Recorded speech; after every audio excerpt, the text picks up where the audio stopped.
இருக்கா இல்லையான்னு தெரியல, மாட்டாங்க கடந்த 5 வருஷத்துல. ஆனா நிழல் ஒண்ணுதான், மினிஸ்டர் தான் வேற. நிழல்ல பின்னாடி இருந்து ஆப்ரேட் பண்ணது ஒருத்தர் தான். ஆனா மினிஸ்டர் தான் 3 மினிஸ்டர். ஆனா பார்க்காத மினிஸ்டர் இல்ல, பார்க்காத சிஎம் இல்ல, எல்லாரையும் பார்த்தாச்சு. சிஎம், அவர் மாப்பிள்ள, பையன், மாப்பிள்ள ஃப்ரெண்ட்ஸு, பையன் ஃப்ரெண்ட்ஸ் எல்லாரையும் பார்த்துருக்காங்க. அவங்களுக்கு வழியே இல்லை. இப்போ முதல்வரிடம் பேசி அந்த 5391 பேரையும் சேர்த்து 20,449 பேர் இந்த ஆண்டு அவர்களை கண்டிப்பாக வேலையில் எடுக்கப்படுவார்கள். ஸோ இதற்கும் முதல்வரிடம் ஒப்புதல் வாங்கிவிட்டது. அது ஃபினான்ஷியல் அப்ரூவல் இருக்குது, ஏன்னா ஏற்கனவே அனௌன்ஸ் பண்ணனால. ஸோ இதையும் சேர்த்து 20,000 பேர் இந்த ஆண்டுகளுக்குள்ள 20,449 பேர் கண்டிப்பாக வேலையில் அமர்த்தப்படுவார்கள். ஏன்னா இது ரொம்ப முக்கியம். ஸோ சப்சிக்வெண்ட் அடுத்தடுத்த ஆண்டுகளில் இதெல்லாம் முடிச்சுட்டு இவங்களெல்லாம் பணியில் அமர்த்தி இவங்களுக்கு போதுமான ட்ரைனிங் கொடுத்துட்டு அடுத்தடுத்து சப்சிக்வெண்ட் ஆண்டுகள். ஏன்னா இப்போ நம்ம அடுத்த ஒரு முக்கியமான விஷயம் என்ன பண்ணியிருக்கோம்னா, எல்லா இடத்துலையும் ஒப்பந்த தொழிலாளர் இருக்காங்க. எவ்வளோ பேர் இருக்காங்கன்ற ரெக்கார்டே கிடையாது.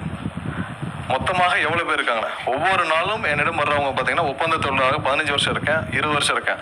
இங்கேயே பார்த்தீங்கன்னா 6 மாதம் 7 மாதம் சம்பளம் வாங்காமல் அதுக்கு ஒரு கான்ட்ராக்டர் இருக்காங்க. அந்த கான்ட்ராக்டருக்கு டிஎன்இபி மூலமாக ப்ராப்பராக பேமெண்ட் போயிட்டு இருக்கு.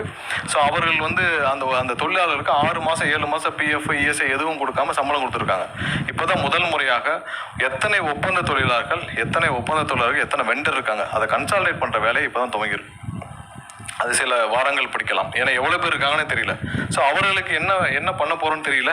பட் மொத்தமாக லிஸ்ட்டு வந்த பிறகு தான் எவ்வளோ ஒப்பந்த தொழிலாளர் இருக்காங்க, ஒவ்வொரு சப்ஸ்டேஷனில் எவ்வளோ பேர் இருக்காங்க, அங்கே லோக்கலாக ப்ளேஸ் பண்ணியிருக்காங்க, இந்த மொத்த லிஸ்ட்டையும் நம்ம எடுத்து கண்டிப்பாக இதில் என்ன பண்ணணும்னு நம்ம அசஸ் பண்ண முடியும். ஸோ அந்த ஒப்பந்த தொழிலாளரை தவிர்த்து விட்டு இப்போ நம்ம டிஎன்இபியில் நேரடியாக எடுக்க போகிறது அந்த 20,449 பேர் ப்ளஸ் அதில் இன்க்ளூடிங் அந்த கேங்மேன், விடுபட்ட அந்த கேங்மேன் இருக்காங்களே, 2021ஆம் ஆண்டுலேருந்து 5 வருஷமாக கஷ்டப்பட்டு வர அந்த கேங்மேனுக்கு கண்டிப்பாக இந்த ஆண்டு நம்ம முடிச்சு சீக்கிரம் ஃபைனான்சியல் அப்ரூவல் வாங்கி கொடுத்துருவோம். நம்ம யாரையும் பழி வாங்குறதும் இல்லை.